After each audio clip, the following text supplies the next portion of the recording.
Salam sejahtera buat kita semua. Senang rasanya berjumpa dengan saudara-saudara sekalian dalam kasih Tuhan. Saya percaya kita semua ada dalam pemeliharaan tangan Tuhan yang kuat. Saudara, hari ini kita akan bersama-sama memuji dan memuliakan nama Tuhan. Kita juga akan belajar mendengarkan firman Tuhan. Dan sebelumnya, mari kita bersaat teduh sejenak.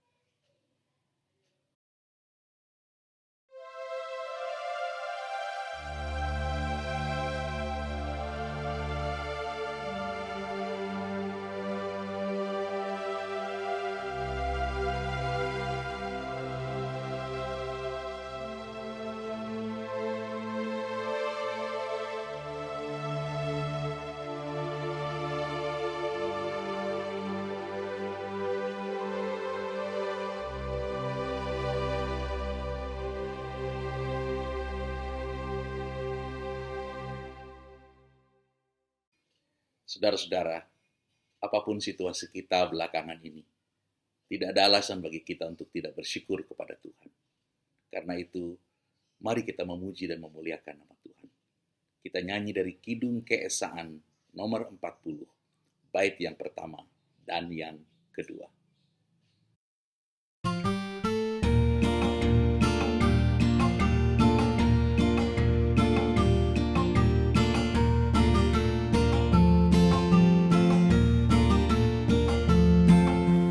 Marilah bernyanyi haleluya, suaramu pun nyaringkan haleluya.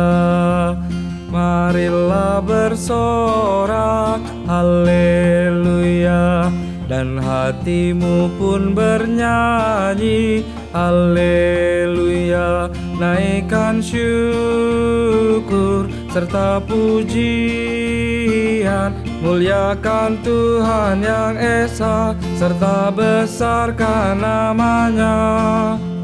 Umat Tuhan nyanyi haleluya, suaramu pun nyaringkan haleluya. Bangsa pun bersorak haleluya, dan hatimu pun bernyanyi haleluya. Naikkan puji, naikkan puja, muliakan Tuhan yang esa, serta besarkan namanya. Mari kita berdoa. Terima kasih Bapa, kalau kami diberi kesempatan untuk beribadah kepadamu saat ini. Biarlah ibadah kami ini jadi di dalam nama Allah Bapa, Putra, dan Roh Kudus. Amin.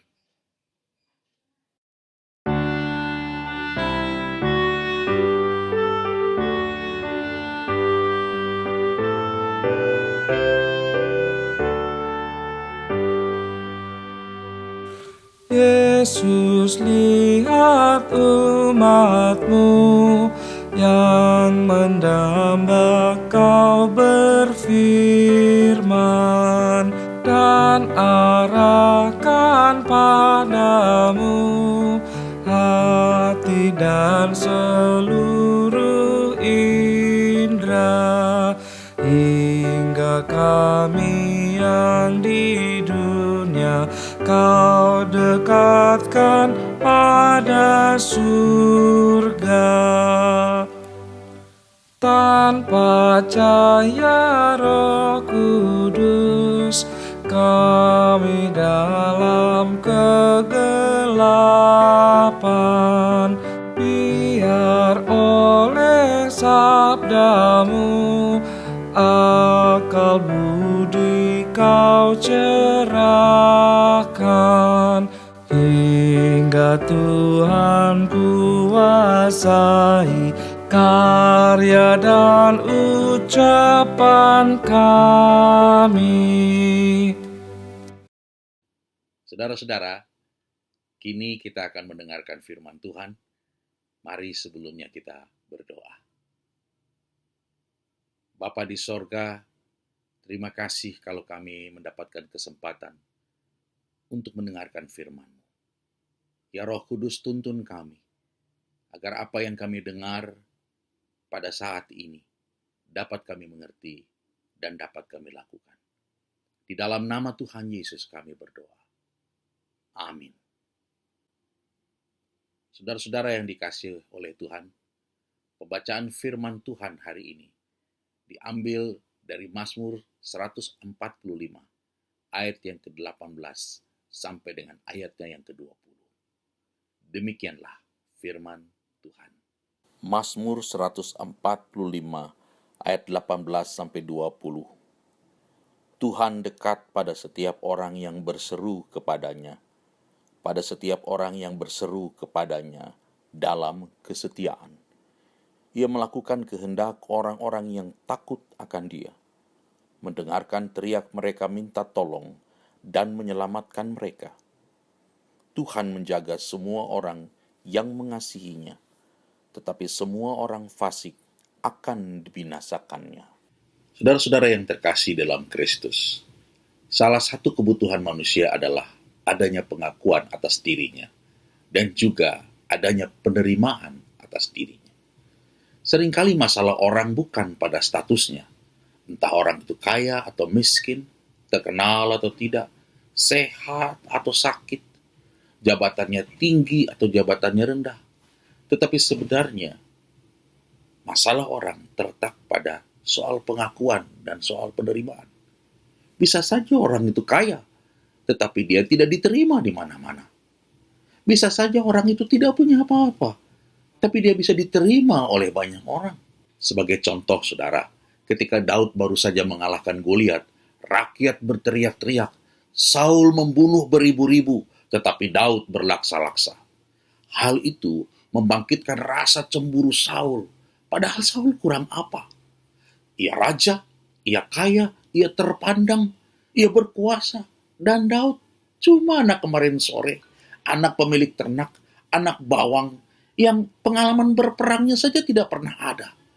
Tetapi memang, ia baru saja mengalahkan Goliat, tapi dibanding dengan Saul, sisi prestasi, dan semua kehebatan-kehebatan dalam masa berperang sudah dimiliki bertahun-tahun.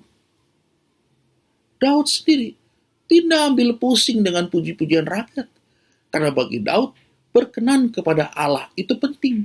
Sementara bagi Saul, diperhitungkan, dianggap, dipuji oleh rakyatnya, itu baru yang penting. Manusia masa kini tak beda jauh dengan Saul. Ingin dihormati, ingin disanjung, ingin diakui, ingin diterima, ingin dianggap, ingin diperhitungkan oleh manusia. Hal itu memang wajar sekali. Tetapi hal itu juga bisa berubah menjadi tidak wajar ketika keinginan itu hanya untuk diri sendiri dan kita tidak pernah mau melakukan yang sama kepada orang lain yang juga membutuhkan itu. Kita tidak bisa cuma menginginkan diri kita dihormati, tetapi kita tidak bersedia menghormati orang lain. Sejujurnya, manusia terus mencari perkenanan, pengakuan, dan penerimaan manusia. Manusia sama sekali tidak ambil pusing untuk mencari perkenan Allah. Buktinya, agar terlihat mentereng dan hebat di hadapan manusia, maka banyak orang korupsi. Dengan kata lain, dia lebih suka diakui dan diterima oleh manusia, sambil merusak citranya sendiri di hadapan Allah. Itulah orang-orang yang sering mengakui dirinya beragama, tetapi lebih ingin dipandang manusia ketimbang menerima perkenanan Allah.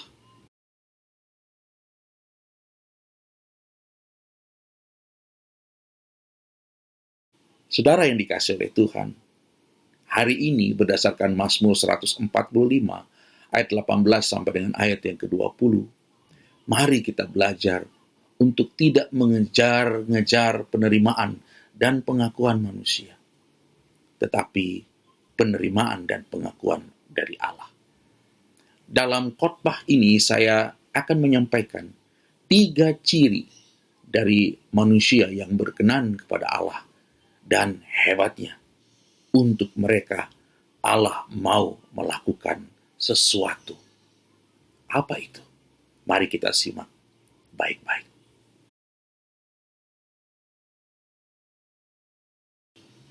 Saudara-saudara, ciri yang pertama adalah orang itu berseru kepada Tuhan dalam kesetiaan.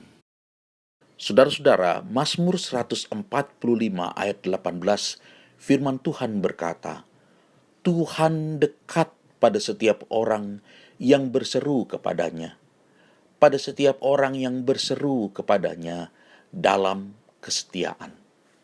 Saudara-saudara, ayat ini ingin mengatakan kepada kita bahwa Tuhan dekat, Tuhan bersedia dekat, tetapi dengan orang-orang yang ada dalam perkenanannya, yaitu orang yang berseru kepadanya.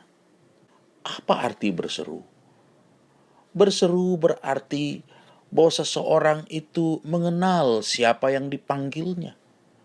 Dia mengenal siapa Tuhan.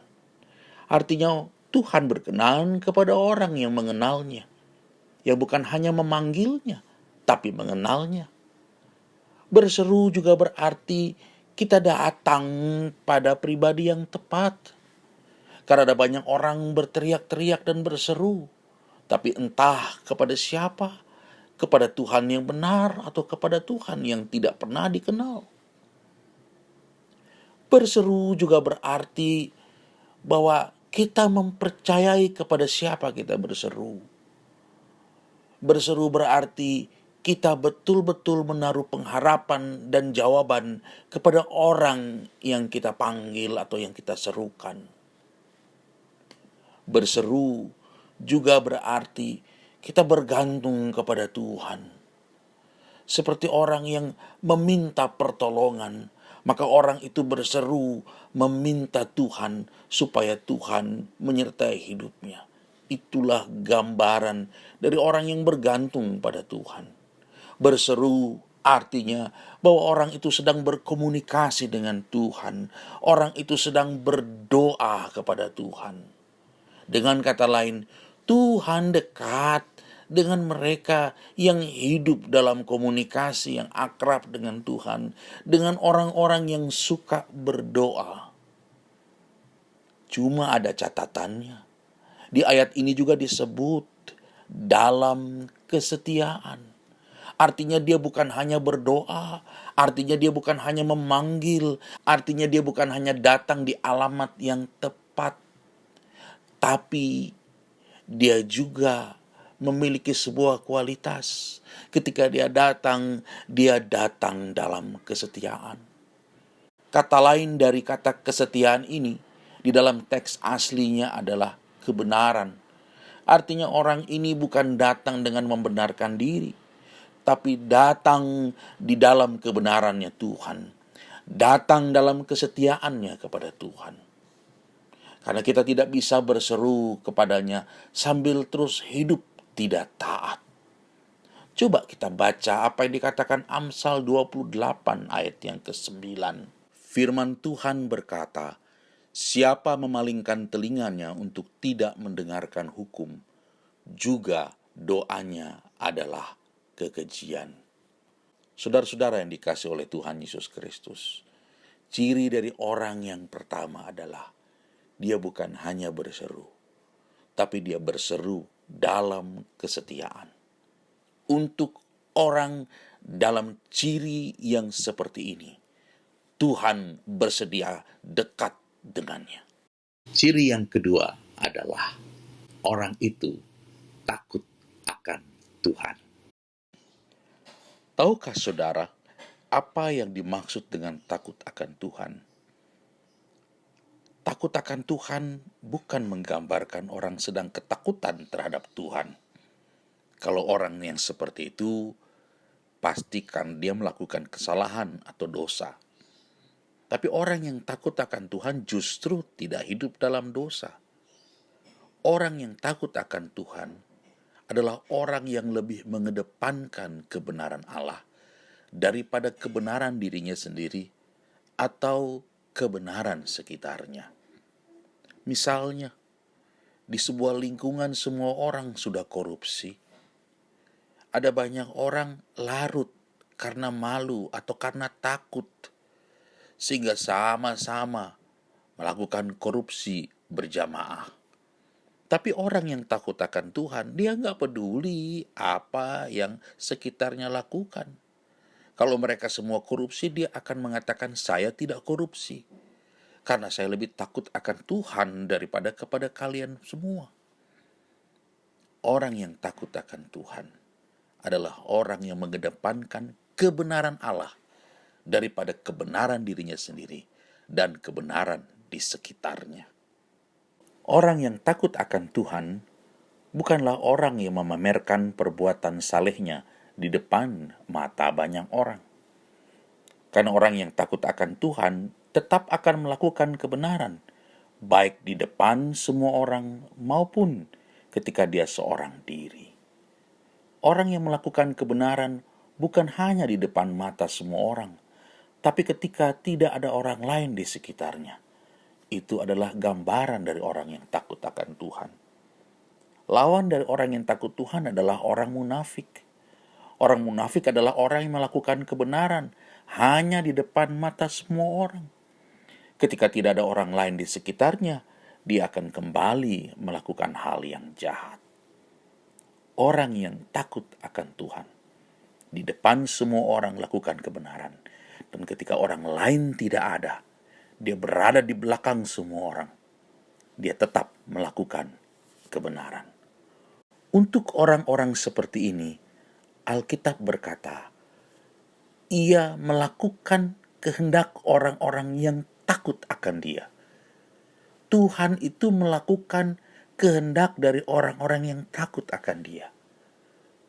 Tuhan juga mendengarkan teriak mereka minta tolong dan menyelamatkan mereka. Jadi orang-orang yang didengar oleh Tuhan adalah orang-orang yang takut akan Tuhan. Dan itu ciri yang kedua. Dan ciri yang ketiga adalah orang itu mengasihi Tuhan. Saudaraku, orang yang disebut mengasihi Tuhan adalah orang yang hatinya berpaut. Orang yang hatinya taat kepada Tuhan. Dia taat bukan karena dia merasa wajib. Dia taat bukan karena dia ketakutan. Tapi dia taat karena kasihnya kepada Tuhan. Orang yang mengasihi Tuhan adalah orang yang melakukan segala sesuatu untuk Tuhan tanpa syarat. Bukan karena soal diberkati atau tidak. Bukan soal nanti jadi kepala dan bukan ekor. Dan ini juga bukan soal sorga dan neraka. Ini soal hati yang mengasihi Tuhan. Jadi bukan karena ada embel-embel, kita mengasihi Tuhan karena ada embel-embel. Kita mengasihi Tuhan tanpa syarat.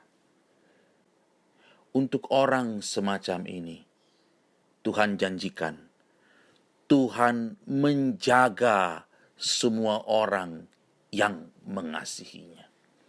Jadi orang-orang yang dijaga oleh Tuhan itu adalah orang-orang yang mengasihinya. Sebaliknya, orang fasik akan dibinasakannya. Itulah ciri yang ketiga, orang yang mengasihi Tuhan. Demikianlah ciri dari orang-orang yang berkenan kepada Allah. Pertama, orang yang berseru kepadanya dalam kesetiaan. Untuk orang yang berseru dalam kesetiaan, Tuhan dekat dengan orang itu. Yang kedua, orang yang takut akan Tuhan. Untuk orang yang takut akan Tuhan, Tuhan melakukan kehendak orang-orang itu dan mendengarkan teriak mereka minta tolong dan menyelamatkan mereka. Dan yang ketiga, orang yang mengasihi Tuhan. Untuk orang yang mengasihi Tuhan, Tuhan berjanji akan menjaga semua orang yang mengasihinya. Sudahkah saudara dan saya memiliki ciri-ciri dari orang yang berkenan kepada Tuhan? Amin.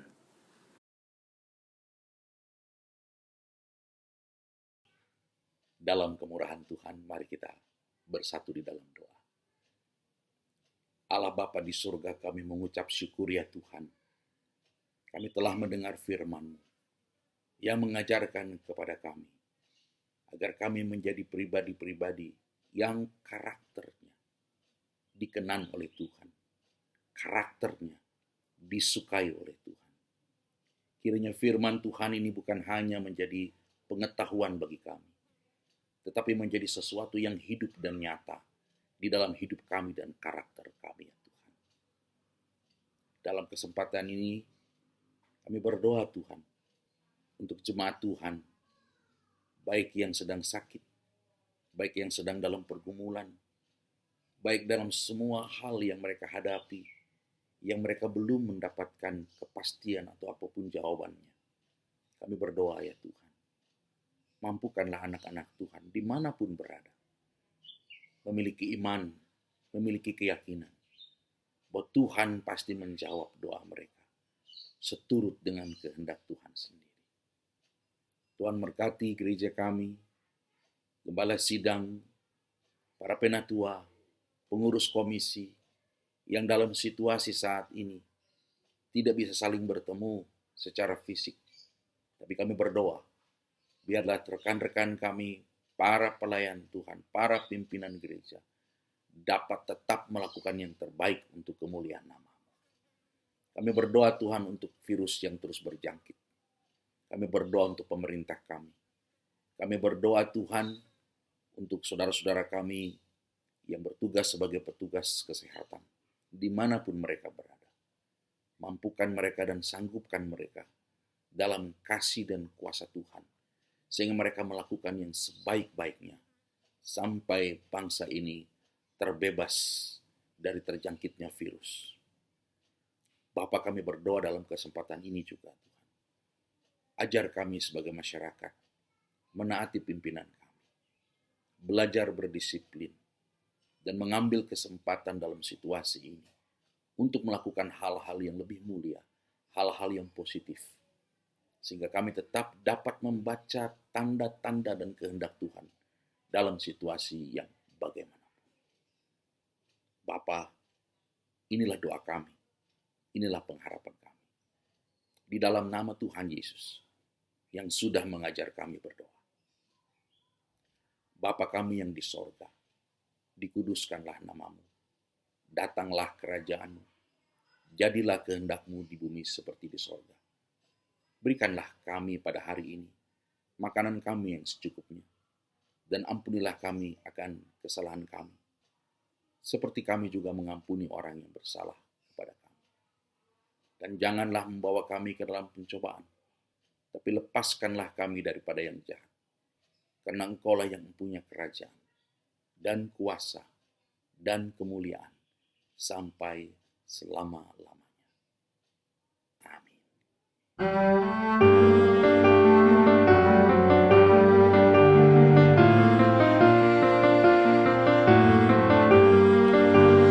Mari kita merenungkan penebusan umat Tuhan, meresapkan dalam hati cinta kasih ilahi.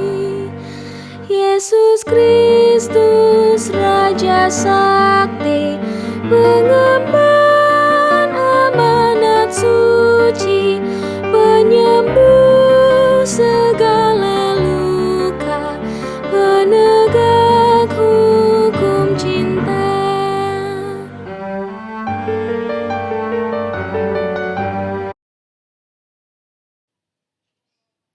Kini arahkanlah hatimu kepada Tuhan, dan terimalah berkat-Nya. Tuhan memberkati engkau dan melindungi engkau. Tuhan menyinari engkau dengan wajah-Nya dan memberi engkau kasih karunia.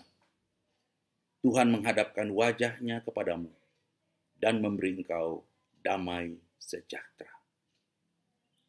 Amin.